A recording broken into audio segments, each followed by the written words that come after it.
Hey guys, Jessica with Southern Sparrow. Today we're going to talk about Mahjong tile materials. What are they made out of? So let's first go back in time. I love the history of Mahjong, and if you're curious about it, my favorite book, I'll link it in the description, is by Annalise Hines called Mahjong. So in the middle to late 1800s, when Mahjong first became popularized in China, those tiles would have been hand carved out of bone and bamboo, or at least most commonly out of bone and bamboo. There were also ivory sets, but really bone with then a layer of bamboo behind would have been the most common. And that's what would have been imported into the United States in the 1920s when it first started coming here.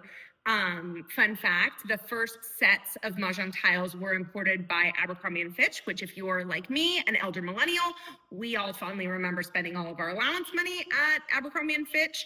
And I do think it's kind of funny that now we're spending all of our adult money on Mahjong, which they first brought to this country as well. Then in the 1930s, when Mahjong was really exploding in the US, specifically in the Northeast, so in New York and New England, Mahjong was really taking off with the Jewish American population, especially as a summer game to be played in the Catskills. Excuse me, those sets would have been either those original imports of bone and bamboo, but then it started in the 1930s to move to Bakelite. Bakelite was a type of synthetic plastic. We've all seen on eBay or in an antique store or at our grandmother's house, those kind of warm golden yellow colored tiles that have that kind of traditional Chinese artwork on them. Those are Bakelite tiles. So that was what would have been popular from the 1930s really through to the 70s, 80s, 90s. And then modern Mahjong tiles, like ours, are made of some type of plastic. So there's, as we know, as consumers of plastic goods, there's high-end plastics and there's low-end plastics. So Mahjong tiles nowadays kind of run the gamut. You can find some that are made of really high-end materials. You can find some that are made of really low-end materials. What we chose is a high-end plastic called acrylic. The reason that people love acrylic and the reason we chose acrylic is it is ultra durable, it's very scratch resistant, and the color doesn't change. So these white tiles will stay white forever. They will not take on that kind of yellowed appearance of those Bakelite tiles over time. They will stay their white color. Similarly, our pink tiles will always be pink, our purple tiles will always be purple, our blue tiles will always be blue, and any other coming colors of tiles that we release will stay that color. We chose acrylic for its color fastness and because it's very durable. It doesn't scratch even when, even when your tiles are clacking together, that famous clacking sound, or banging together in your Mahjong tile bag over and over again. They're not going to get scratched up. They're not going to get ruined. That's one of the reasons that we chose the acrylic that we did. We went through a lot of iterations of tile materials when we were developing our tiles. Frankly, I think I very nearly made my husband and my production partners actually insane with how much I was concerned about the weight and the feel of our tiles as we were developing them.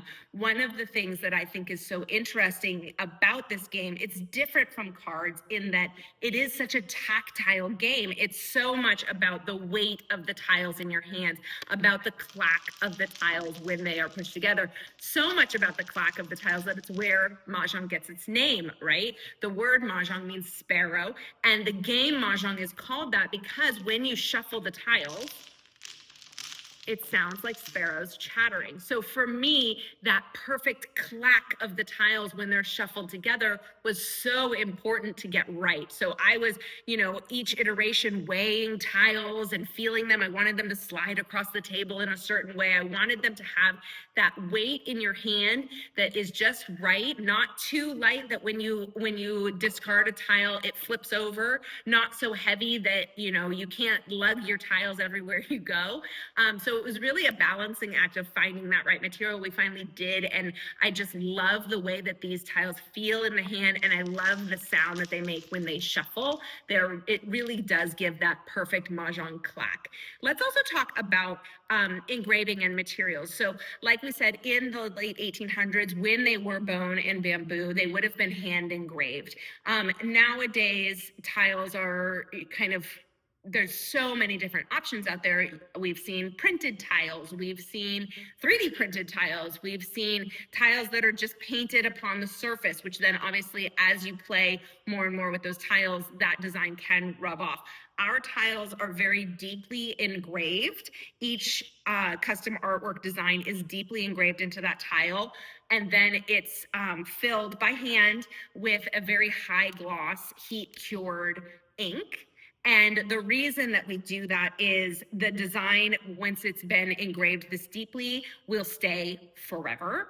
And the ink will also then, it's very difficult to damage the ink. You would basically have to soak your tile in nail polish remover acetone for a long time to get that ink to go away. Not that I'm challenging you to do so, just that Mahjong is meant to be, and has historically always been, a game that is passed down from generation to generation, right?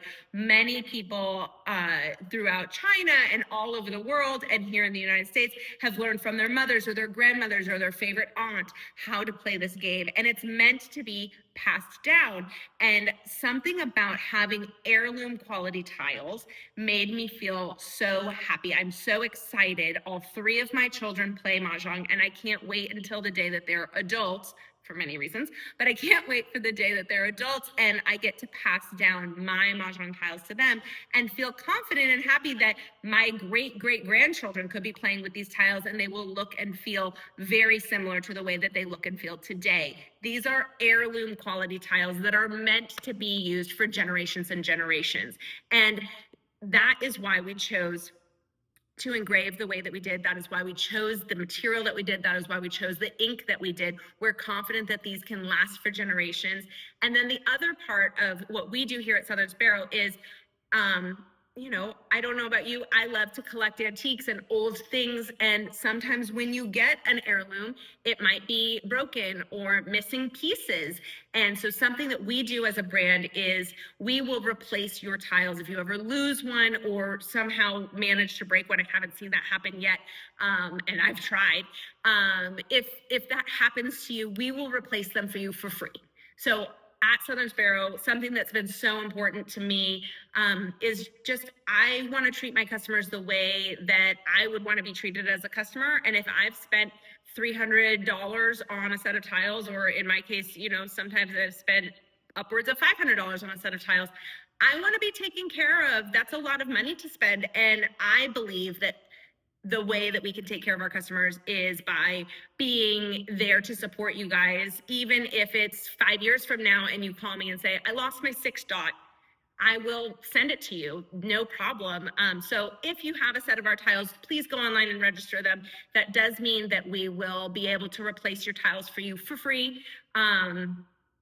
If you ever lose them, or if something ever were to happen. And so, you know, the material is important, the quality is important, and these tiles are meant to last for many lifetimes. So go out there, get your Maj on, and if you ever have a problem, just reach out to us and we will help you out. And hopefully this was helpful. Please drop any questions in the comments and we'll see you next time.